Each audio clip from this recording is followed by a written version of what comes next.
இந்த ஆண்டிலே பிரியமானவர்களே, யுத்தம் உலகத்திலே வரும் என்று கர்த்தர் சொன்னார். எல்லார் கண்கள் காணும்படியா மழை பெய்து பெருவெள்ளம் ஓடும். இதெல்லாம் எதற்காகன்னா, இந்த கோகோடு சேர்ந்த நாடுகளின் சேனைகள் ராணுவம் எல்லாத்தையும் அடித்து உடைத்து நொறுக்கும்படியால் உலகத்தில் உள்ள எல்லா ஜனங்களும் எல்லா ஜாதிகளும் ஏசப்பா இருக்கிறார் என்பதை தெரிவதற்கு அடையாளமாக இதுபோல யுத்தம் நடக்கும். கரங்களை தட்டுங்க, அல்லேலூயா.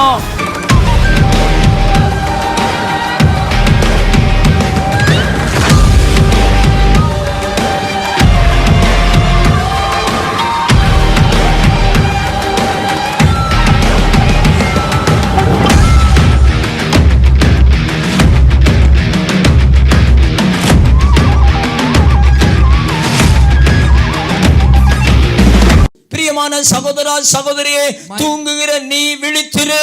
My beloved brothers and sisters, wake up, O sleeper. மரித்த நிலையை விட்டு எழுந்திரு. Rise from the dead.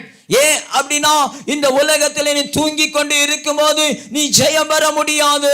And when you are sleeping in this world, you cannot gain victory. அங்க 15ஆம் வசனம் தொடர்ந்து சொல்லுகிறது, ஆனபடினாலே.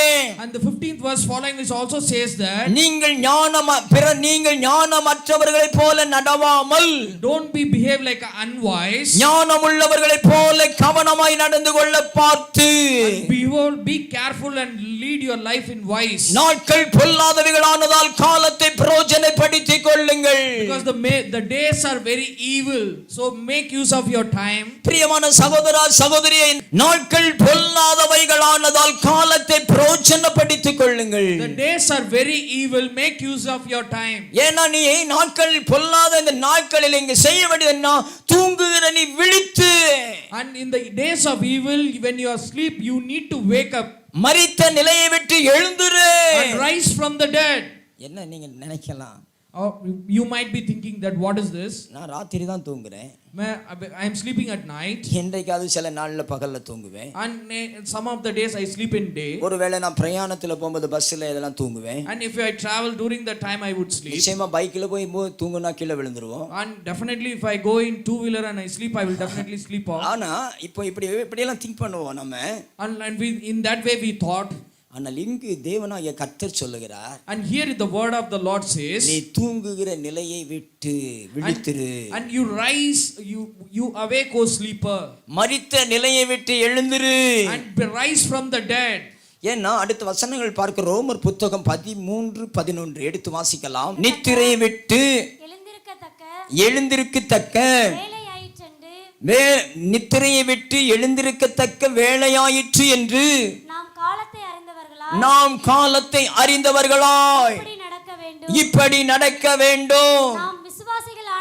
நாம் விசுவாசிகளான போது ரட்சிப்பு சமீபமாய் இருந்திருப்பதை பார்க்கிலும் இப்பொழுது அது நமக்கு அதிக சமீபமாய் இருக்கிறது. அல்லேலூயா. எல்லாரும் வலதுகரம் உயர்த்தி சொல்லுங்க. நித்திரையை விட்டு எழுந்திருக்கத்தக்க வேலையாய் ஆயிற்றென்று நாம் காலத்தை அறிந்தவர்களாய் இப்படி நடக்க வேண்டும். நாம் விசுவாசிகளான போது ரட்சிப்பு சமீபமாக இருப்பதை பார்க்கிலும் இப்பொழுது அது நமக்கு அதி சமீபமாய் இருக்கிறது. It is very near to us. Hallelujah. Hallelujah. பிரியமானவர்களே, beloved, இந்த வேதவசனம் சொல்லுகிற நன்றாக கவனியுங்கள். You listen carefully the word of God. நித்திரையை விட்டு எழுந்திருக்கக்கூடிய சமயம் என்னன்னா, and when you wake up during after the sleep, நாம ரட்சிக்கப்பட்டு விட்டோம் என்று சிலர் சொல்லும் பொழுது, when someone tells that I've been salvation, I got the salvation, நமக்கு அந்த ரட்சிப்பு ரொம்ப பக்கத்துல தான் இருக்குன்னு என்று நாம் நினைத்திருக்கும் பொழுது, and when we think that we are near to the salvation, இங்கு சொல்லப்படும் இன்னும் பக்கத்துல வந்துட்டு உனக்கு and it is very near to us, ரொம்ப பக்கத்துல நாம ரட்சிப்பின் அனுபவத்துக்குள்ள வந்து விட்டோம், and we are very close to the salvation. ஆனா ஒரு நாள் நாம உறக்கத்துல இருந்தோம், and when one days we were in deep sleep, அப்படின்னு நம்ம நினைச்சுக்கிட்டு இருக்கிறோம். And that's the thought of us. இன்னும் நீ வெளிப்பாக வேண்டும் என்று ஆண்டவர் சொல்லுகிறார். And God is telling you have to awake more and more and அதுல more. 13:12 வாசிக்கலாம். When you read 13 and 12, ரோமர் 13:12 இரவு சென்று போயிற்று, பகல் சமீபமாயிற்று, ஆகையால் அந்தகாரத்தின் கிரியைகளை நாம் தள்ளிவிட்டு ஒளியின் ஆயுதங்களை தரித்துக் கொள்ள கடவோம். இருள் என்ன ஆயிட்டு? கடந்து போயிற்று. the darkness has gone பகல் சமீபமாயிற்று. and the morning is very near. இருள் நம்மளை விட்டு கடந்து போகும்பொழுது பகல் வரும். And definitely when the darkness goes, the light will come. இப்போ நம்முடைய வாழ்க்கையில இருந்து இருள்கள் எல்லாம் மாறி போயிருக்குது. So in our life all the darkness has gone away. அதனால பகல் நமக்கு கிட்ட இருக்குது. And the morning is very near to us. இப்போ நாம என்ன செய்ய வேண்டியிருக்கிறது என்றால், what we need to do is now, இந்த இருள் கடந்து போய் பகல் நம் பக்கம் வந்திருக்கிற பொழுது, when the darkness has gone and the morning has come, இன்னும் சில காரியங்களை நாம் செய்ய வேண்டியிருக்கிறது. there is a lot of things we have to do.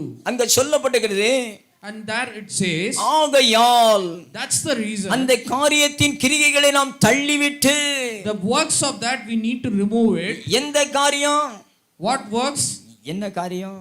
what works? இருளுக்குரியதை தள்ளிவிட்டு, the darkness we need to remove it from our life. இருளுக்குரியதை தள்ளிவிட்டு, the darkness we need to remove it from our life. இருளுன்னா என்னது? what is means by darkness? இருள்னா என்னடா? ராத்திரி வீட்டுக்குள்ள போறப்போ வீட்டை அடைச்சிட்டு வந்திருப்போம், இருட்டா இருக்கும். the night we close the doors and we see that darkness, that is dark. இப்ப பகல்ல தான் நம்ம வீட்டை பூட்டி விட்டுட்டு வந்துட்டோம். and in the morning we see we have closed the door and we have came here. திரும்ப நம்ம போவோம். and again we will go. சாயங்கால நேரம் போறோம். and in the evening we go. வீட்டை திறக்கிறோம். and we again open the doors. திறந்த உடனே வீடு எப்படி தெரியும் நமக்கு? and what we will see in the when we open the door, இருட்டா இருக்கும். and it is again it will be dark. உடனே நம்ம என்ன செய்வோம்? and again what we will do? லைட்டை போடுவோம். we will switch on the light. ஆமா, சுவிட்சை போடுவோம். we will switch on the light. Light போடுவோம். சுவிட்சை போட்ட உடனே லைட் என்ன ஆயிரும்? பவர் வரும். and when we put on the switch, the light will come. இத தான் செய்யணும் நாம. and we have to do this. சில நினைக்கிறோம், or we think that நான் நல்லா தான் இருக்கிறேன், we are okay with everything. நான் ஜெபம் பண்றேன், I'm praying continuously, நான் வசனம் கேட்கிறேன், I'm reading word of God, நான் ஆலயத்துக்கு வர்றேன், and when coming to church regularly, என்னால முடிஞ்ச காணிக்கைகளை செய்கிறேன், and whatever I could have I am giving to ஊழியத்தை தாங்குகிறேன், and I'm supporting the ministry, நான் சரியா தான் இருக்கிறேன், I'm okay with all the things which I have. இல்ல பிரியமானவர்களே, no my beloved, நம்ம சரியா தான் இருக்கோம். we are correct. நம்ம மீட்புலாம் நம்ம பக்கத்துல தான் இருக்கு. and we need that the salvation is very near. near. இப்போ இதுவரை நம்ம பயணித்த பயணங்களுக்கு ஒருவேளை அது போதுமானதா இருந்திருக்கலாம். and with all the things we travel in our life, that might be enough for us. இந்த 2020 ஆண்டை கடந்து இனி நாம் செய்யக்கூடிய பயணத்திலே நாம் சந்திக்கக்கூடிய சவால்களை சந்திக்கும்படியாக எதிர்கொள்ள வேண்டிய செல்ல ஆயுதங்களை நாம் எடுத்துக்கொள்ள வேண்டும். and we see that after 2020 we have to travel a very long way, and said for that we need to carry all the things for our, because the challenge is very big. ஒரு சமயம் நான் ஒரு வீட்டுக்கு போனேன். and one day I went to one house. அந்த வீட்டில and in that house ஒரு சில நாள்ல திருமணம் நடக்க வேண்டியிருந்தது. and that was a marriage was supposed to happen during that time. அந்த வீட்டின் அந்த அம்மாவுக்கு திடீரென்று வியாதி வந்து விட்டது. and in that house the lady which was staying there, they got a big disease. வியாதி வந்து அவர்கள் அந்த ட்ரீட்மென்ட்ல ஒருவேளை ஜெயம் பெற்று விட்டார்கள். and they got to overcome through the treatment. மருத்துவத்தில் அவர்கள் ஜெயம் எடுத்து விட்டாங்க. and with the medical they have got victory. ஆனால் அப்படிப்பட்ட நிலையில திடீரென்று அவர்கள் கீழே விழுந்து விட்டார்கள். and during that time suddenly after that she fell it down. இப்ப வியாதி குணமான உடனே எல்லாத்தையும் சொல்றாங்க, எனக்கு விடுதலை கிடைச்சிட்டு ரட்சிப்பு கிடைச்சிட்டு நான் ஆண்டவர்ல ஜெபம் பண்ண எல்லாம் நிறைய சரி ஆயிட்டு அப்படின்னு எல்லாத்தையும் போய் சொல்லிருக்காங்க. and the lady spoke to everyone that after coming to Jesus, God has healed me, everything I got, and I'm okay and I've got salvation. ஆனா வீட்டுக்கு அருகில வீட்டுல விசேஷம் கிட்ட வந்துட்டு, and we see that during that time there is a big function was there. ஒரு 10-15 நாளுக்கு முன்னால என்ன நடந்ததுன்னா திடீரென்று கால் சரிக்கு கீழே விழுந்து விட்டார்கள். and before that marriage 15 days she fell it down. அவர்கள் முதுகு தண்டுவரம் டேமேஜ் ஆயிட்டு, and the spinal cord was damaged. அப்ப வீட்டில படுத்திருக்கிறார்கள். and she was sleeping laying in the house. எதிர்பாராத விதமாக எனக்கு ஒரு அவங்க தொடர்பு வந்தது. and unfortunately she also called me. அப்போ நான் அவர்களுக்கு போய் ஜெபிக்க அழைக்கப்பட்டேன். and she called me for a prayer.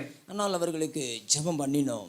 And when we went and prayed there, அவர்களுக்கு ஜெபம் பண்ணும் பொழுது அவர்களால என்ன செய்ய முடியல, முழு விசுவாசத்துக்குள்ளே வர முடியல. and when we prayed, she could not come out with the full faith. அவர்கள் ஒரு சாதாரண ஒரு ஆளா இல்லை.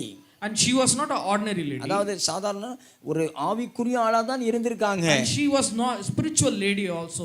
ஆனாலும் இப்ப விழுந்த நிலையில இப்ப நான் இதை விட்டு எழுந்திருக்க வேண்டும். And we feeling during the time she has to get up from that bed. ஏன்னா இப்ப என் வீட்டில் இருக்கிற விசேஷத்துக்கு நான் முன்னே நிக்க வேண்டும். Because I have to go and stand in front of that marriage. ஏன்னா அந்த வீட்டு தலைவர் இல்ல, தலைவி தான் இருக்காங்க. And in that her husband has gone away, only இப்ப she நான் is there. எழுந்து நிக்க வேண்டும். And I have to get up. நான் முன்னிலையில் நிக்க வேண்டும். And I have to stand in front. Family மெம்பர்ஸ்க்கு மத்தியில நான் எல்லாரையும் வரவேற்க வேண்டும். And within the family I have to welcome everyone. விருந்துக்கு வரக்கூடியவர்கள் உபசரிக்க வேண்டும். And they are coming for a banquet, I have to provide everything. அப்படிப்பட்ட நிலையிலே நான் என்ன செய்ய முடியல. And during that time I couldn't. நான் எழுந்து நிக்க முடியவில்லை. I couldn't stand up. எழுந்து நிக்க முடியவில்லை. I can't stand. She can't stand up. நம்ம போய் ஜெபம் பண்றோம். And we went and pray. அவர்களால எழுந்திருக்க முடியல. She is not able to get up. என்னால முடியல அப்படிங்காங்க. And she tells I couldn't get up. நம்ம எவ்வளவோ நபருக்கு போய் ஜெபம் பண்ணி இருக்கிறோம். And we have went so many house and prayed for everybody. ஆண்டவர் படுக்கையில இருந்து எத்தனை பேரோ எழுப்பி இருக்கிறார். And God was graciously wake up so many healed so many people, and they have got up. அவர்களை எழுப்ப முடியல. And she couldn't get up. ஏன்னா அவர்கள் விசுவாசம் அந்த நேரத்திலே பலப்படவில்லை. Because during that time the faith is not worked in her. ஏன்? Why? நீங்க நன்றாக தெரிந்து கொள்ள வேண்டும். You should carefully listen. இனி செய்யக்கூடிய பயணங்களிலே நமக்கும் சில சவால்கள் வரலாம். And after that when we travel from this place we have lot of challenges. பெரிய உபத்திரங்கள் வரும். And lot of tribulation might come. போராட்டம் வரும். There are a lot of problems might come. தக்க சமயத்திலே எனக்கு ஒரு உதவி தேவை என்கக்கூடிய நிலையிலே நான் கர்த்தரை நோக்கி பார்க்க வேண்டும்.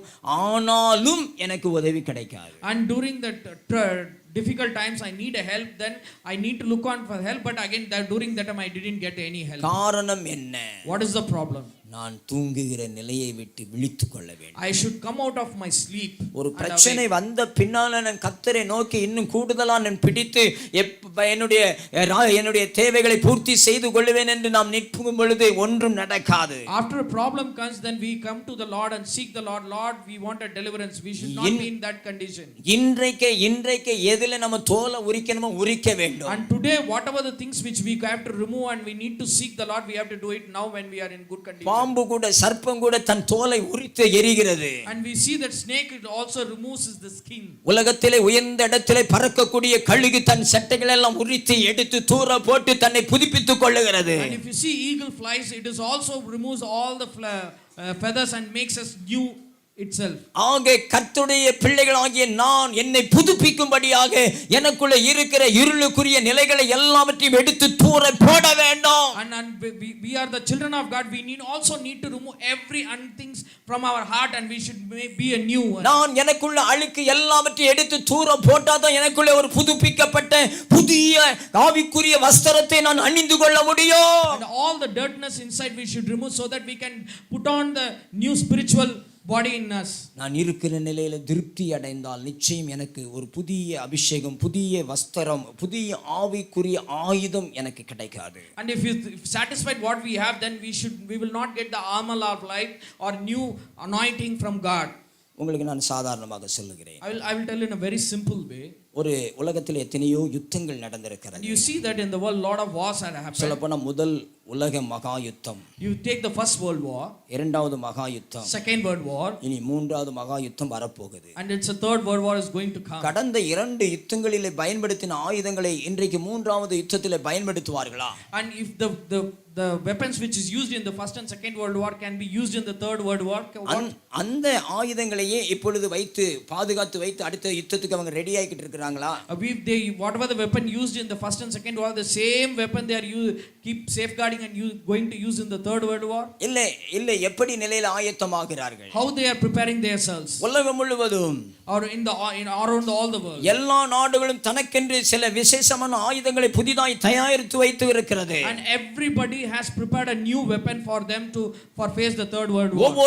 ஒவ்வொரு தேசமும் தனக்கென்று விசேஷமான விதமான அணு ஆயுதங்களை தயாரித்து பரிசோதனை ஆயத்தனை பண்ணி கொண்டிருக்கிற காலம். Every world is in the world, every nation is preparing the weapons and they are keeping it ready for the third அணு world war. ஆயுதம் என்று சொல்லும்போது அது நாசத்துக்கான ஒரு காரியம், அழிவுக்கான ஒரு காரியம். அதனால உலகமே அழிந்து போகும். அப்படிப்பட்ட காரியங்களை விதமாக பல நாடுகள் தயாரித்து வைத்துக் கொண்டிருக்கிற இந்த காலத்திலே, and you see that the nuclear weapon is the new one which destroys everything.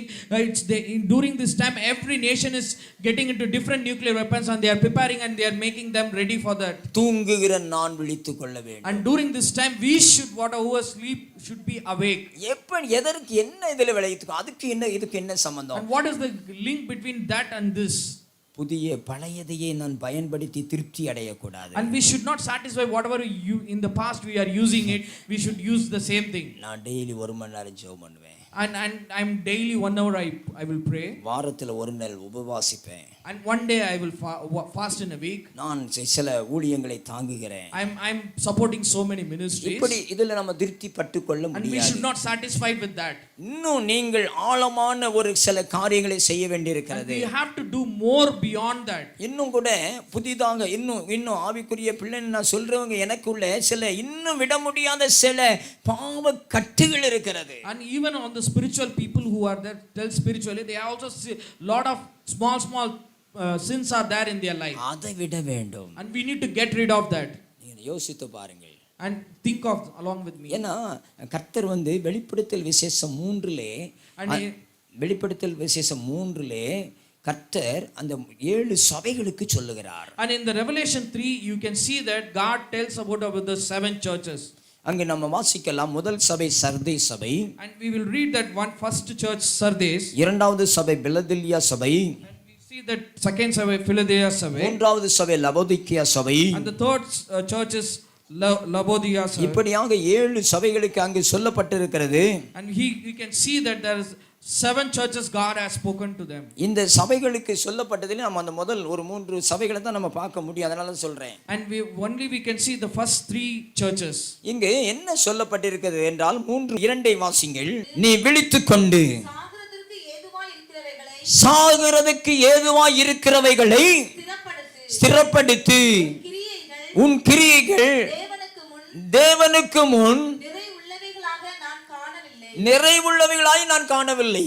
Wake up, strength what remains and is about to die, for I have not found your deeds complete in the sight of my God. பிரியமானவர்களே, beloved, ஆண்டவர் இங்கே சொல்லுகிறார். God is telling here, Sardis சபைக்கு சொன்னதை, and God is telling to the Sardis நமக்கு church, இந்த வசனத்தின்படியே பேசுகிறார். and God is speaking through this word. நீ விழித்துக்கொண்டு awake, சாகிறதுக்கு ஏதுவாய் இருக்கிறவர்களை திறப்படுத்து. And those who are about to die, strengthen them. உன் உடல் செத்து போய்கிட்டு இருக்கு. And your body is going to die. உன் ஆத்துமா செத்து போய்க்கொண்டு இருக்கு. And your spirit is going to die. இப்போ உடல் மாம்சம் செத்து போய்க்கொண்டு இருக்கு. And we know that the body is dying. அப்படினா நமக்கு தெரியுமா தெரியாதா? We know that, right? தெரியுமா தெரியாதா? If we know that or not. நமக்கு எப்படி தெரியுது? சுகர் வியாதி வந்துட்டுனா, if someone got sugar, நம்ம உடல் என்ன ஆகிட்டு இருக்கு? கொஞ்சம் கொஞ்சமா செத்து கொண்டு இருக்கு. And the body is going slowly dying. சொல்லுவாங்களா slow poison. And the slow poisons everybody tells. அதான் அந்த சுகர் வியாதி இன்னைக்கு இருக்கிற அநேகருக்கு இருக்குது. And you see that diabetic, a lot of people have diabetic. அப்போ என்ன நடக்குறோம்? அந்த சுகர் வியாதி வந்துட்டா நம்ம உடல் என்ன ஆயிட்டு இப்போ பலகீனம் ஆயிட்டு. And if you know that if someone got diabetic, then we lose our strength. நமக்கு வயதாகி விட்டது. And we are getting old. நம்ம சரீரம் இப்பொழுது என்ன ஆயிட்டு செத்து கொண்டு இருக்குது. And our body is getting day by day.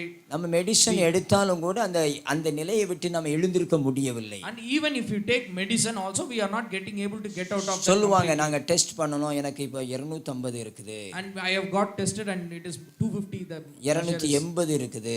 280 is the measure. போன வருஷம் எனக்கு 250 இருந்தது. Last year it was 250. இந்த வருஷம் எனக்கு 280 இருக்குது. And this time if I see that it's 280. நான் மருந்து சாப்பிட்டுக்கிட்டு தான் இருக்கேன். Still I am taking the medicine. சாப்பாடுலாம் சரியான நேரத்துக்கு சாப்பிட தான் செய்றேன். And I am taking my food regularly. ஆனாலும் எனக்கு இது குறையவில்லை. And still it is not coming out. காரணம் என்ன? What is the reason? நம்ம உடல் செத்து கொண்டிருக்கு. Because the body is dying. ஆகத்தான் இங்க ஆண்டவர் சொல்லுகிறார். And that's the reason God tells you. நீ செத்து கொண்டிருக்கிறாய். You are dying. எது? சரீரம் அல்ல. Here we are not talking about body. உன் ஆத்துமா. Here we are talking about the spirit. உன் ஆத்துமா செத்து கொண்டிருக்கிறது. And your spirit is dying. உன் செயல்களிலே உன் கிரியைகளிலே நிறைவற்றவைகளை நான் காண்கிறேன் என்கிறார். And God is telling there are a lot of things which is unspiritual which is in your spirit. ஆகவே தான் நீ தூங்குகிறதை விட்டு எழுந்து மரித்து இருக்கிற நிலையை விட்டு எழுந்திரு. And that is why God is saying rise from the dead.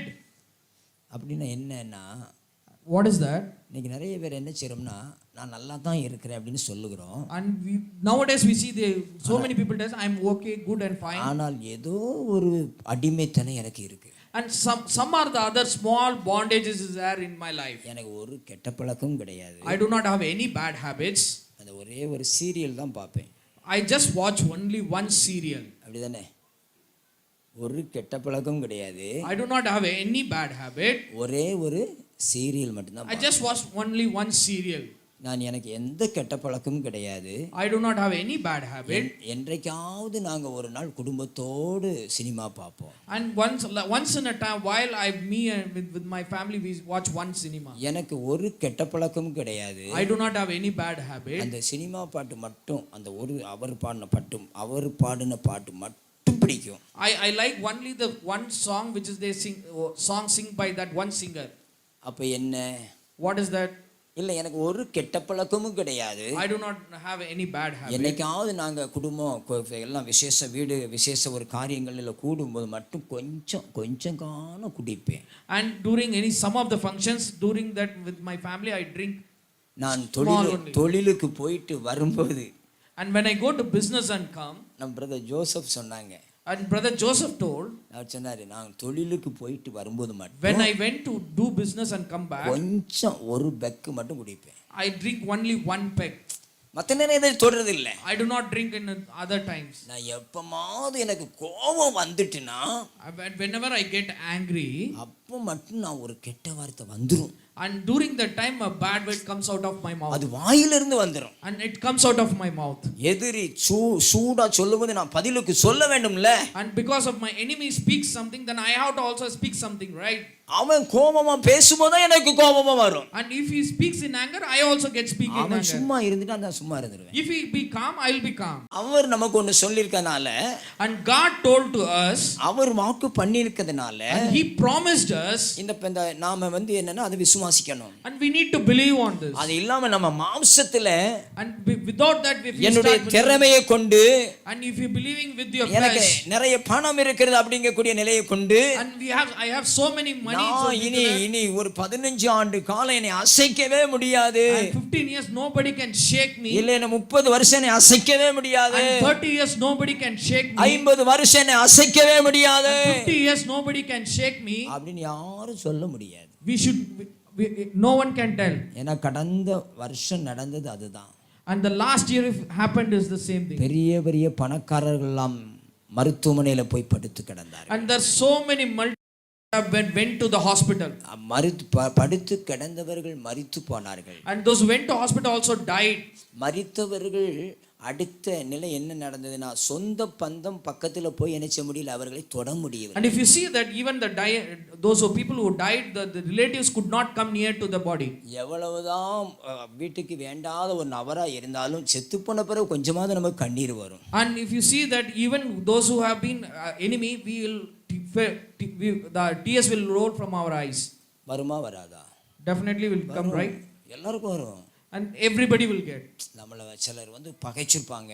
And there are so many people are against us. நம்ம உறவினர்கள் மத்தியில, and within our relatives, நம்மள அடிக்கடி சத்தம் போட்டுருப்பாங்க. and they were being shouted at us. நம்ம வளர்ச்சிக்கு கூட தடையா இருந்திருப்பாங்க. and they would be stopping our growth. ஆனாலும், and even that, திடீர்னு அவங்க மரித்த உடனே, and when even if they die, நாம் அந்த அடக்க ஆராதனையில போய் நிக்கும்போது, we will go for the last funeral service. நம்ம அறியாமல் கண்ணீர் வந்துவிடும். and even unknowingly the tears will flow from our eyes. எனக்கெல்லாம் எத்தனையோ இடத்துல இப்படி வந்திருக்குது. and I have got so many places like that. அழுதிருக்கிறேன். and I have cried a lot. என்னை எதிர்த்து பேசினவர்தான், and that man was, என்னை அடிக்க வந்தவர்தான், they beaten me, என் மீது கோபம் கொண்டவர்தான், and they have been angry against me, என்னை பகைத்தவர்தான், and they have been against me. ஆனாலும் அவர் இறந்த உடனே எனக்கு கண்ணீர் வந்தது. and even after he died, tears are rolling from my our eyes. பக்கத்துல போய் நின்னு உற்று பார்த்தேன். I go to near to that body and I look. அழுதிருக்கிறேன். I have literally cried. ஆனால் கடந்த நாட்கள் நடந்தது என்ன? What happened in the last days? யாரையும் நம்ம உற்று பார்க்க முடிஞ்சுதா? Even we could not see the body. எந்த சவப்பெட்டிக்கு முன்னாலவே உற்று பார்க்க We முடிஞ்சுதா? cannot go near to the coffin box looking for the body. நீங்கள் கவனிக்க வேண்டும் நம்ம கடந்து வந்த நாட்களை. And we need to look on back how we came from. பிரியமானவர்களே, நாம் தூங்கிக் கொண்டே இருக்கிறோம். And beloved, we are sleeping. நாம் விழித்து எழ வேண்டும். We need to awake. நீங்கள் கடந்த ஆண்டு, இந்த ஆண்டு 2020ல 2018 ஆண்டு நீங்கள் பார்த்தீங்கன்னா நம்முடைய பகுதியிலே ஓக்கி புயல் வந்தது. And in year 2018 we see that in this place we got Oki cyclone. 2018 December. In 2018 December. அந்த நாட்களில் அநேக வீடுகள் கிறிஸ்துமஸ் கொண்டாட முடியாமல் அழுகையோடு துக்கத்தோடு இருந்தார்கள். And in those days we see that lot of people didn't even celebrate Christmas. There are ஆயிரக்கணக்கான குடும்பங்களிலே பிள்ளைகள் மரித்து போனார்கள், கணவர் மரித்து போனார், இப்படி என்று அநேகர் சொன்னார்கள். And thousands of family they have told that my husband went away, my wife went away. நான் ஒரு சில வீடுகளை சந்தித்தேன். I have went to so many houses. அப்பொழுது பாருங்க, ஒரு இடத்துல நடந்த ஒரு சம்பவம் அந்த நாட்கள் அநேக நடந்தது. நமக்கு செய்திகளில் பார்த்தோம். எப்படின்னா கடலிலே அநேகர் முங்கி போய் விட்டார்கள். And we see that lot of people have been drowned into the sea. ஆனால் அவர்களை தேடி கண்டுபிடித்த அந்த உடல் எல்லாம் செத்த சரீரத்தை எல்லாத்தையும் அந்த பிரேதத்தை எல்லாம் கொண்டு வந்து மார்ச்சுவடியில மருத்துவமனையில கொண்டு வைத்திருந்தார்கள். And when they bring the dead bodies and put it in the mortuary. ஆனால் அந்த அவர்களை எப்படி அடையாளம் காண முடியும்? Now how we can identify them? இவர்கள் என் கணவர் என்று எப்படி சொல்ல முடியும்? How this body belong, this is my husband? இவர் என் சகோதரன் என்று எப்படி சொல்ல முடியும்? How they could find that this is my brother? நிச்சயமாக அவர்களை உற்று பார்க்க வேண்டிய ஒரு நிலை இருந்தது. And because they have to look carefully and they have to identify. ஒவ்வொருவரும் பல பிரேதத்தை திறந்து உற்று பார்த்தார்கள். And lot of people opened the bodies and they looked carefully. அப்படி உற்று பார்த்து இது என்ன, இதோ என் கணவர்னு சொல்லுவார்கள். And looking at carefully and they told இதுதான் என் சகோதரன் என்று சொல்லியிருப்பார்கள். They have told that this is my brother. ஆனால் இன்றைக்கு நடந்தது என்ன? What happened this year, last year? எந்த ஒரு பிரேதத்தை உற்று பார்க்க முடியாது. And nobody can even go near to the body and look carefully. தூரத்திலே நாம் போய் நின்று விட்டோம். And we have been little distance away from the body. தூரத்திலே நின்று பார்த்தோம். And we are keeping away from distance from the body. அருகில் ஒரு சகோதரரை மரித்தவரை கொண்டு வந்திருக்கிறார்கள். And there is a brother who dead and they brought near. அவர் அடக்க ஆராதனைக்கு அவருடைய மனைவி பிள்ளைகள் தூரத்திலே நின்றார்கள். And for that the funeral service the wife and the children were being little bit distance away from the body. அதை பார்த்திருந்த அந்த ஒரு சகோதரன் தான் என்று சொன்னான், எல்லாரும் தூர போய் நின்று விட்டார்கள். And one of the brother told that everybody have gone distance and they have seen the body. அந்த பாடியை தூக்கி கொண்டு போக காணவில்லை. And there is nobody to carry the body and to put it in the அவருடைய சகோதரர்கள் அவருடைய மனைவி பிள்ளைகள் தூரத்தில் நிற்கிறார்கள். Because their brother and the wife and the sons and daughters were away from that body. நன்றாக கவனிக்கணும். அன்றைக்கு உற்று பார்ப்பதற்கு ஒரு நேரம் இருந்தது. During that time we can see the body carefully. இன்றைக்கு உற்று பார்க்கல, தொட முடியவில்லை, தூரத்தில் நிற்கிறார்கள். And they even not nowadays we will not test that they are away from the body. இப்ப என்ன நடந்திருக்கிறது என்றால் இனி நாம் அது பக்கம் கூட போக முடியல.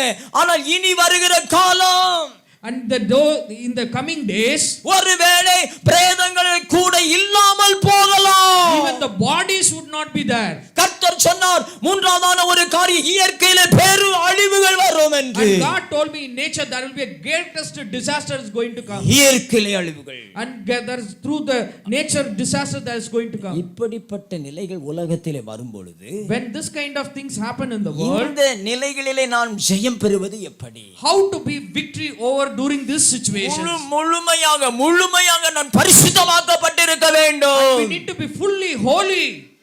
அதான் ரட்சிப்பு முன்ன சமீபமாக இருந்தது. When you see the salvation when that it was very near, இப்ப அதி சமீபமாக இருக்கிறது, அதிக சமீபமாக. It is more very near to us. அல்லேலூயா, அல்லேலூயா. கரமோய் சொல்லுங்க அல்லேலூயா, அல்லேலூயா. தொடர்பு கொள்ள சகோதரர் திதீம் பீட்டர் பால், சீயோன் ஜெப கூடாரம், நல்லாயன் தியான இல்லம் ஊழியங்கள், ஆலங்குளம் 627754, திருவேங்கடம் தாலுகா, தென்காசி டிஸ்ட்ரிக்ட், தென்னிந்தியா. தொடர்புக்கு 9924466553 மற்றும் 908005899923.